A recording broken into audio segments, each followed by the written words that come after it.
Hello everyone, pharmacy classes में आप सभी का स्वागत है। आज मैं लेके आया हूँ चैप्टर नंबर 1 की यूनिट 3, जिसके हमने पहले और भी लेक्चर कवर करवा दिए हैं। जिसमें हमने पहले देखे थे Indian pharmacopoeia, British pharmacopoeia, United state pharmacopoeia और नेशनल फार्मरी। उसके बाद जो ये लेक्चर बना है आपका एक्स्ट्रा फार्माकोपिया।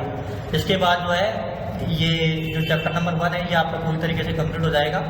इसमें आपको जो है इसके अलावा कुछ नहीं पढ़ना, जो है वो कंप्लीट है पूरा। तो आज इसमें हम देखेंगे एक्स्ट्रा फार्माकोपिया। एक्स्ट्रा फार्माकोपिया में हम इसके इंट्रोडक्शन को देखेंगे, ठीक है। एक्स्ट्रा फार्माकोपिया क्या होती है, उसके बाद इसकी हिस्ट्री और उसके हिस्ट्री एंड एडिशंस जो पब्लिश हुए उसको, और फाइनली हम इसमें देखेंगे latest edition and current features. Latest edition मतलब जो इसका जो करंट एडिशन है वो भी उसको उसमें देखेंगे, और उसके करंट फीचर क्या क्या उसमें जो अपडेट किया गया और क्या क्या उसमें जो है कुछ न्यू चेंज किए गए, उनको लेकर हम जो है देखेंगे। तो चलिए हम इसमें पहले इंट्रोडक्शन को देखते हैं, क्या होता है एक्स्ट्रा फार्माकोपिया, ठीक है। चलिए, extra pharmacopoeia. The extra pharmacopoeia, originally produced by William Martindale in 1883 and now published by the Pharmaceutical Society of Great Britain। जो एक्स्ट्रा फार्माकोपिया है वो ओरिजिनली पब्लिश किया गया था किसके थ्रू, विलियम मर्टिंडल। कब किया था, 1883 में, ठीक है। तो यहाँ से आपका एक क्वेश्चन जो है शॉर्ट क्वेश्चन या फिल इन द ब्लैंक्स, ठीक है, वन वर्ड क्वेश्चन जो है यहाँ से क्रिएट हो जाता है, ठीक है। जिसमें आपसे ये क्या 1 नंबर का बेसिकली क्वेश्चन बनेगा, ठीक है। तो इसमें आपसे पूछा जाएगा कि एक्स्ट्रा फार्माकोपिया जो है ओरिजिनली वर्ड पे ध्यान रखना, ओरिजिनली किसने प्रोड्यूस किया था, विलियम मर्टिंडल ने, ठीक है। और कब किया था, 1883 में। तो ये आपको याद होना चाहिए, ठीक है। इससे आपका क्वेश्चन जो है क्रिएट हो जाता है। Now publish by the Pharmaceutical society of Great Britain. अब जो है पब्लिश करती है, कौन पब्लिश करता है, pharmaceutical society of Great Britain. ये वहाँ की क्या है, वहाँ की एक एजेंसी है, एक अथॉरिटी है जो पब्लिश करती है, ठीक है। क्या चीज़ है इसमें ड्रग को प्रेजेंट किया गया है जो कि यूज होती है कहाँ, यूज इन ग्रेट ब्रिटेन में। ग्रेट ब्रिटेन में क्या होती है, यूज होती है, ठीक है। उसके कंटेंट को लेकर क्या है इसमें इंफॉर्मेशन है, ठीक है। अब एक्स्ट्रा का मतलब क्या होता है, एक्स्ट्रा मीन्स आउटसाइड, ठीक है, उसके अलावा। The term extra means in this instance outside because the book aim to describe drugs that were outside the British pharmacopoeia, ठीक है। तो इसमें जो है जो एक्स्ट्रा वर्ड है, ये जो एक्स्ट्रा फार्माकोपिया लगा हुआ है, इसको एक्स्ट्रा को जो है इसका मतलब बताया कि एक्स्ट्रा का मतलब होता है आउटसाइड, ठीक है। मतलब एक तरीके से एक्स्ट्रा यानी एडिशनली चीज़ें क्या की गई, इसको एक्स्ट्रा जो है रिसोर्स के तौर पे क्या किया गया, निकाला गया, ठीक है। जिसमें जो क्या करता है, इसका एम क्या है, ये क्या है, बुक है, जो कि इसका एम क्या है, इसका उद्देश्य क्या है कि ड्रग को डिस्क्राइब करना। ये ड्रग को डिस्क्राइब करती है, ठीक है, ड्रग के बारे में बताती है, ठीक है। उसके बाद इसके उद्देश्य क्या है, किन उद्देश्यों को लेकर जो है ये मतलब किन एम, क्या ऑब्जेक्टिव है इसके, ऑब्जेक्टिव कह लो या एम कह लो, एक ही बात है, ठीक है। किस एम को लेकर जो है ये पब्लिश की गई। तो पहला, अपडेट इन्फॉर्मेशन फॉर फार्मासिस्ट के लिए इन्फॉर्मेशन को अपडेट करना, या फिजिशियन के लिए इन ऑल सब्जेक्ट, सभी सब्जेक्टों को लेकर, ठीक है, सभी सब्जेक्टों में। टू प्रोवाइड इन्फॉर्मेशन प्रोवाइड कराना ऑफिशियली, अनऑफिशियली, प्रोप्राइटरी प्रिपरेशन मतलब कई ड्रग होती है इनके प्रोप्राइटरी नेम होते हैं, ठीक है। तो उनकी प्रिपरेशन, उनका करंटली क्या यूज है उसको लेकर, ठीक है। उसके बाद ये इसका एम हो गया। उसके बाद मैंने इंट्रो बता दिया, इसका इंट्रो में एक्स्ट्रा फार्माकोपिया बता दिया, ठीक है, एम बता दिया, इसका क्या उद्देश्य है, किन उद्देश्यों को लेकर ये जो है पब्लिश की गई। उसके बाद हम इसमें देखेंगे अब history and edition of extra pharmacopoeia. मतलब हिस्ट्री और एडिशन कह लो, एक ही बात है, ठीक है। जो एडिशन निकले, कब निकले, ठीक है, कब पब्लिश हुए, ठीक है, उसी को जो है हिस्ट्री बोला गया है, ठीक है। तो एडिशन ठीक है, एडिशन ऑफ जो है एडिशन जो है एक्स्ट्रा फार्माकोपिया की जो एडिशन है उनको जो जिस टाइम में निकले उन्हीं को जो है उन्हीं की हिस्ट्री है, ठीक है, उन्हीं का इतिहास है। तो the book was successful start from A slide pocket volume of 313 pages. The EP has grown to its current 4160 pages. तो जो बुक है वो सक्सेसफुली स्टार्ट हुई, ठीक है। इसके जो है पॉकेट वॉल्यूम यानी एक ये क्या है, ये एक तरीके से छोटी सी किताब होती है जो कि पॉकेट में जो है क्या की जा सकती है, कैरी की जा सकती है, जिसके 313 पेजेस कितने थे, 313 पेज थे इसमें, 313 पेजेस थे। और जो कि क्या है करंटली जो है ग्रो तेजी से क्या किया इसने, ग्रो किया। अब इसमें कितने हो गए, करंट में कितने हैं 4160 पेजेस, ठीक है। तो 313 से कितने हो गए 4116 के आसपास में क्या किया गया, चेंज किया गया, ठीक है। तो इसमें क्या और जो है नई ड्रग्स को क्या किया गया, ऐड किया गया, न्यू ड्रग्स को ऐड किया गया, ठीक है। तो एक तरीके से इसने क्या किया जो है, एक तरीके से और भी ड्रग जो है इसमें इंक्लूड किए गए। EP का मतलब दिया है या एक्स्ट्रा फार्माकोपिया, तो इससे कंफ्यूज मत होना। EP का मतलब होता है एक्स्ट्रा फार्माकोपिया, तो उसका शॉर्ट दे दिया है, ठीक है, उसका एब्रीविएशन है। इन 1883 फर्स्ट एडिशन जो मैंने पहले बता दिया विलियम मर्टिनडेल के थ्रू जो है पब्लिश किया गया था। The extra pharmacopoeia was publish जो कि हुआ था 1883 में। उसके बाद 1885 में इसका फोर्थ एडिशन पब्लिश हुआ।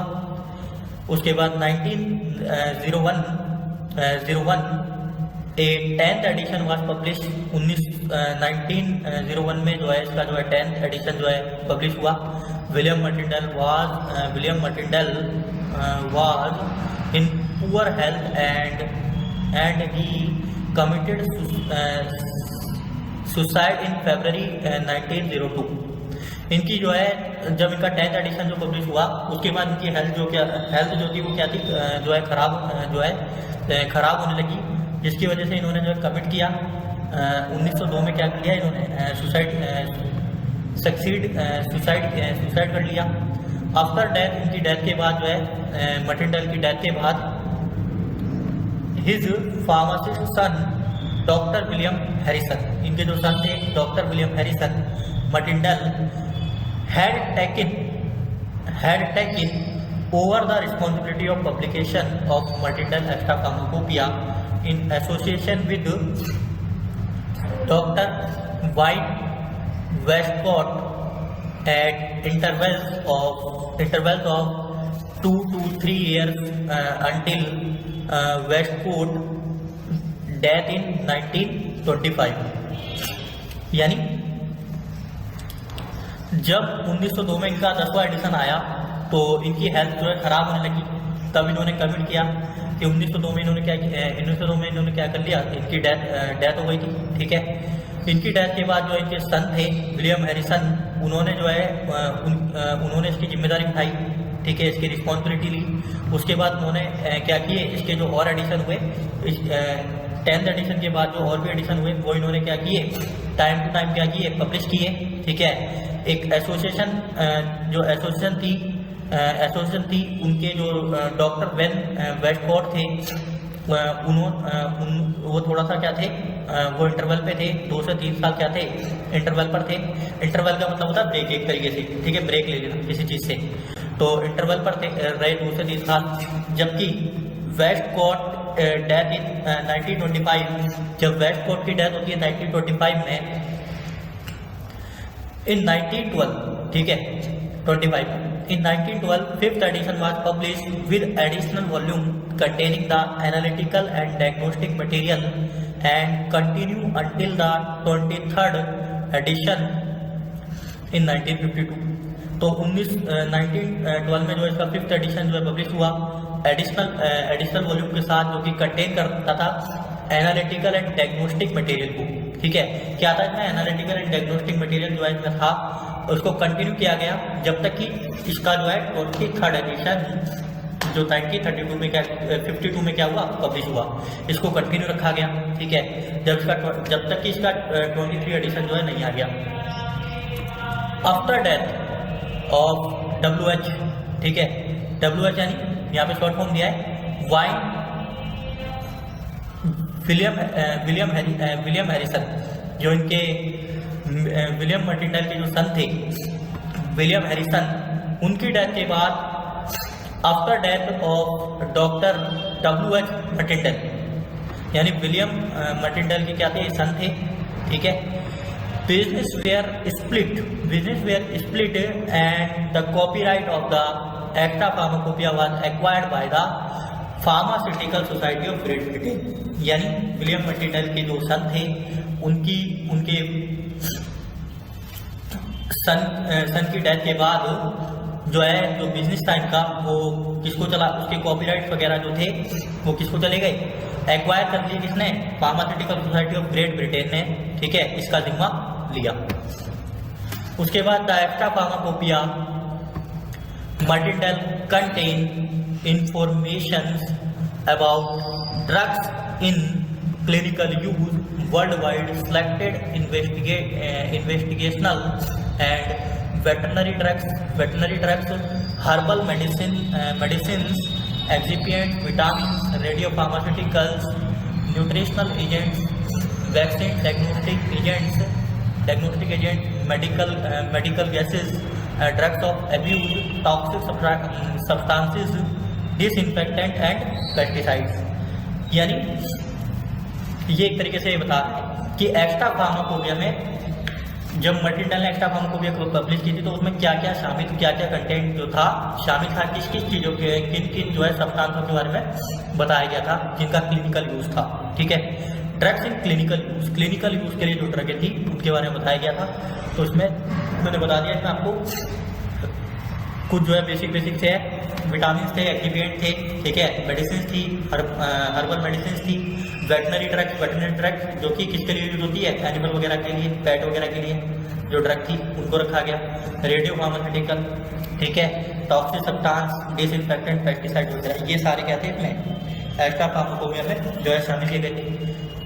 15th एडिशन, ये मैंने पहले बता दिया आपको, ये रिपीट हो गया लग रहा दोबारा। 15th edition, due to accumulation of information, this pharmacopoeia is divided into 2 volume। जो 15th एडिशन आया था वो इंफॉर्मेशन जो है डिवाइड की गई थी 2 वॉल्यूम में, जो है इसको जो है डिवाइड किया गया था। इन 1910 the first double volume edition was publish इन 1912। तो 1912 में जो है इसका जो है पहला जो है डबल वॉल्यूम जो है क्या हुआ, एडिशन जो है पब्लिश किया गया। 23rd edition of volume 2 publish in 1955 में इसका जो है 23rd एडिशन जो है वॉल्यूम 2 जो है पब्लिश हुआ। 24th एडिशन वॉल्यूम 1 पब्लिश हुआ 1958 में। Supplement of 24th edition was publish in 1961। जो इसका 20 सप्लीमेंट, ठीक है, 24th एडिशन में क्या था, सप्लीमेंट एडिशन, ठीक है, यहाँ पे 24th एडिशन का वॉल्यूम 1 दिया जो पब्लिश हुआ था 1958 में। और सप्लीमेंट जो है, supplement of 24th edition of was publish in 1961 में इसका जो सप्लीमेंट 24th एडिशन था वो पब्लिश हुआ। 25th edition was publish in February 1967 was by pharmaceutical society of Great Britain. इसका जो 25th एडिशन है वो पब्लिश हुआ February 1967 by pharmaceutical society of Great Britain, ठीक है। तो फिर बाद में जो एडिशन वगैरह जो पब्लिश हुए, ठीक है, उनकी डेथ के बाद जो वो कौन पब्लिश करता था, तो फार्मास्यूटिकल जो सोसाइटी थी वो इसको पब्लिश करती थी। 26th एडिशन वाज रिलीज जुलाई 1972 में रिलीज हुआ। द 28th एडिशन 1982 में, ठीक है, was the first to be produce electronically, ठीक है। जो 28th एडिशन था, 8th एडिशन था, वो 1982 में पब्लिश हुआ। फर्स्टली ये पहला एडिशन था जो किसमें पब्लिश हुआ, इलेक्ट्रॉनिकली, ठीक है, इलेक्ट्रॉनिक तौर पे क्या इसको जो है पब्लिश किया गया बाय द एक्सटर्नल कंपनी जो अंदर जो ग्रेट ब्रिटेन के जो अंदर की जो एजेंसी थी उसने इसको पब्लिश किया था, ठीक है, इलेक्ट्रॉनिकली, ठीक है, इलेक्ट्रॉनिकली जो इसका डाटा रखा गया था, ठीक है, which was then progressively update in the course of an edition. जैसे जैसे जो है इसकी ज़रूरत जो है प्रोग्रेस करता गया, जो है इसकी प्रोग्रेस होती गई, ठीक है, इसको जो है उसके हिसाब से क्या किया गया, इसको जो है एडिशन को जो है अपडेट किया गया। 13th एडिशन पब्लिश हुआ 1993 में। Martindale contain up to date authoritative information on drugs and medicine which are use throughout the world, ठीक है। तो मटिंडल ने जो एक्ट ऑफ फार्माकोपिया निकाली थी उसमें जो कंटेंट था उसको जो है अपडेट किया गया, उसको जो है अपडेट किया गया, ठीक है, जो अथॉरिटेटिव इंफॉर्मेशन थी उसको अपडेट किया गया, जो जिसका क्या था, जिस मेडिसिन का क्या था, वर्ल्ड वाइड यूज़ था, ठीक है, जिसका पूरे विश्व में क्या हो रहा था, यूज़ हो रहा था, तो उसको जो है अपडेट किया गया। नेक्स्ट क्या है, it is written for all those involved in use of drug and medicine including practicing pharmacist and physician। इसमें रिटर्न तौर पे यानी इसमें जो है लिखित तौर पे जो है इसमें इन्वॉल्व किया गया सभी जो ड्रग्स के यूज़ थे, ड्रग का जो यूज़ था उसको जो है इसमें इन्वॉल्व किया गया रिटर्न में, ठीक है, लिखित तौर पे। एंड मेडिसिन इसमें इंक्लूड की गई, जो कि जो प्रैक्टिस फार्मासिस्ट थे और फिजिशियन थे, ठीक है, उनको जो है इसमें रखा गया, ठीक है। 31st edition was publish in year 1996। जो इसका 31st एडिशन है वो 1996 में पब्लिश हुआ, जो कि कंटेन करता था 283 new monograph. In addition to 13th edition it also contain information about treatment. और जो 13th एडिशन था उसमें क्या था, उसमें जो है ट्रीटमेंट रिव्यूज, ठीक है। तो हर एक कंट्री का ट्रीटमेंट जो है रिव्यूज, मतलब किस तरीके से जो है ट्रीटमेंट जो है किया जा सकता है और क्या क्या उसमें जो है अपडेट जो है ट्रीटमेंट के लिए जो है क्या क्या इन्फॉर्मेशन अपडेट करनी है उसको लेकर, ठीक है। तो उसका जो है रिव्यू जो है 13th एडिशन का वो भी इसमें क्या किया गया, शामिल जो है इसमें जो है शामिल किया गया। 31st edition was divided into 3 part. जो 31st एडिशन था उसको 3 पार्ट में जो है डिवाइड किया गया। पहले पार्ट में 4,458 मोनोग्राफ शामिल किए गए, इसमें थे इंक्लूड थे। पार्ट 2 में 784 स्मॉल न्यू मोनोग्राफ, ठीक है, क्या small new monograph of new medicine. जो न्यू मेडिसिन थी उसके जो है 784 स्मॉल न्यू मोनोग्राफ जो है इसमें इंक्लूड किए गए, ठीक है। Toxic compound and also include the drugs which are not clinically use but are to interest, ठीक है, बट उनका क्या था, उनको जो है इसमें जो है शामिल किया गया, जिनका क्लिनिकली यूज नहीं था बट जिसमें क्या थी, जिसमें इंटरेस्ट था उसको। पार्ट 3 में इंक्लूड किया गया प्रोप्राइटरी मेडिसिन, ठीक है, जो प्रोप्राइटरी मेडिसिन थी फ्रॉम वेरियस कंट्रीज, ठीक है, जो कि अलग अलग देशों से जो है कंट्रीज से जो है क्या की गई थी, ली गई थी। एंड ऑफिशियल प्रिपरेशन, उनकी ऑफिशियल प्रिपरेशन को लेकर from latest edition of BP, USP, NF and BPC, इन सबसे इनको क्या किया गया था, जो लेटेस्ट एडिशन थे इनसे इनको इसमें जो है एक तरीके से इंक्लूड किया गया था, ठीक है। तो 31st एडिशन के बारे में थोड़ा सा पढ़ लेना, ठीक है। उसके बाद इसमें क्या क्या जो है शामिल किया गया, क्या क्या चेंज किए गए, कौन कौन सी मेडिसिन इसमें शामिल थी, ठीक है, कितने मोनोग्राफ थे, तो वो सब जो है। उसके बाद इसमें next latest edition salient features. जो इसका लेटेस्ट एडिशन है वो 14th एडिशन है, जो कि पब्लिश हुआ था 2020 में, ठीक है। तो लेटेस्ट एडिशन के बारे में जो है आपका क्वेश्चन बन सकता है। तो लेटेस्ट एडिशन के बारे में जो है आप शॉर्ट नोट तैयार कर लेना, इसमें क्या शामिल किया गया, क्या चेंज किए गए, ठीक है, कौन कौन सी मेडिसिन जो है इसमें इंक्लूड की गई, कौन कौन से न्यू मोनोग्राफ जो है इसमें इंक्लूड किए गए उसको लेकर, ठीक है, और इसके क्या साइलेंट फीचर्स थे उनके बारे में। तो क्वेश्चन आपका ये बनेगा कि write a short note on latest edition या salient feature of 14th edition, ऐसे करके। The latest 14th edition publish in May 2020, ठीक है, 2020 में पब्लिश हुआ था इसका जो 14th एडिशन है। विद 2 वॉल्यूम, इसके 2 वॉल्यूम आए थे।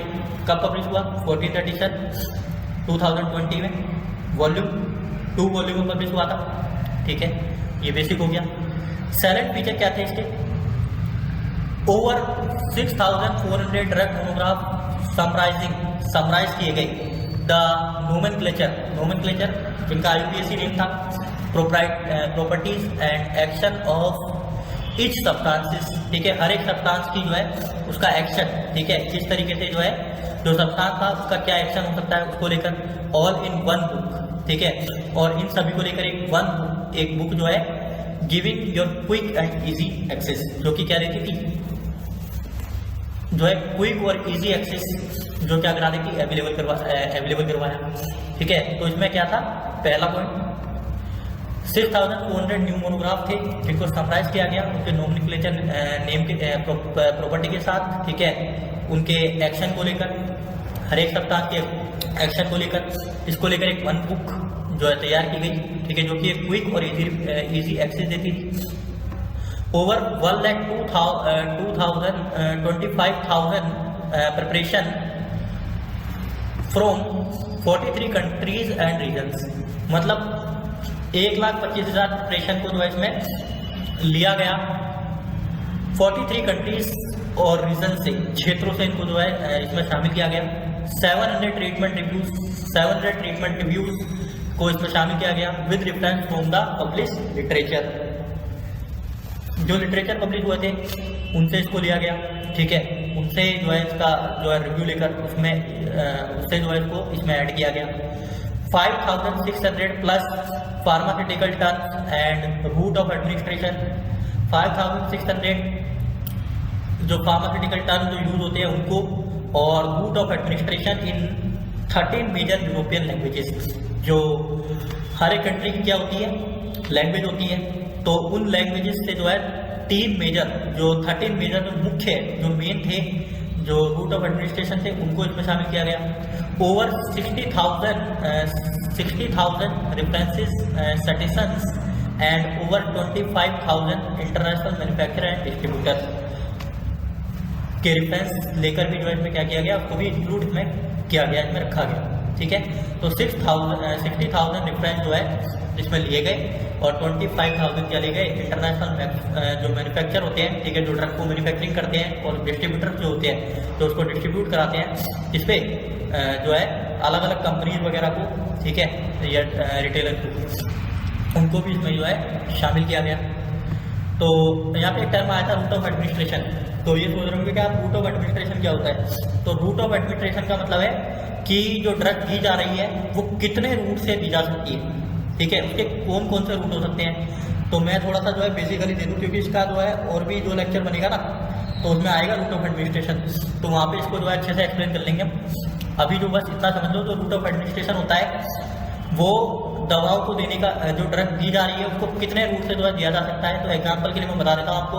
एक तो ओरली होता है, ठीक है, और रेक्टली, एक ओरल होता है, रेक्टल होता है, ठीक है, और वेजाइनल रूट होता है, और इंट्राविनस, इंट्रामस्कुलर। तो ये क्या है इसके, ये रूट है, ये रूट ऑफ एडमिनिस्ट्रेशन है। ठीक है, तो इसको मैं जो है आगे जो लेक्चर आएगा ना उसमें जो है और अच्छे से एक्सप्लेन कर दूंगा। अब इसमें कुछ और तो नहीं है। ठीक है, ये लेक्चर आपका जो है यहीं पे कंप्लीट होता है। ठीक है, तो आज जो है आपका चैप्टर नंबर 1 जो है पूरी तरीके से कंप्लीट हो गया। अब आप जो है इसका रिवीजन करेंगे, उसके बाद हम इसमें जो है सेकंड चैप्टर जो है स्टार्ट करेंगे। ठीक है, तो आप जो अपना रिव्यू देना कि आपको जो है ये लेक्चर कैसे लगे उसके, क्योंकि आपका रिव्यू देखो जरूरी है। आपका रिव्यू अगर नहीं मिलेगा तो उस समय पता नहीं चलेगा कि हमें जो है किस तरीके से जो है चेंज करना है। ठीक है, तो आप अगर रिव्यू देंगे ना तो उस तरीके से क्या होगा कि हम जो है लेक्चर जो है और अच्छे से जो है आपको प्रोवाइड करा सकेंगे। तो इसलिए आप जो है अपना रिव्यू देना और जो है आप इसका रिवीजन करिए। ठीक है, तो रिवीजन बहुत ज़रूरी है। अगर आप रिवीजन नहीं करेंगे तो ये है ना आपका जो है बेकार चला जाएगा। तो इसलिए तो ओके, तो आपका ये लेक्चर यहाँ पे कंप्लीट हुआ। Thanks for watching. हाँ, एक चीज़ और, अगर आपको उसकी PDF चाहिए तो PDF के लिए आपको मैं पहले ही बता चुका हूँ कि आप जो है कमेंट बॉक्स में जो है मैसेज कर दीजिएगा, तो मैं इसकी PDF क्या करा दूँगा, इसकी अवेलेबल करवा दूँगा। ठीक है।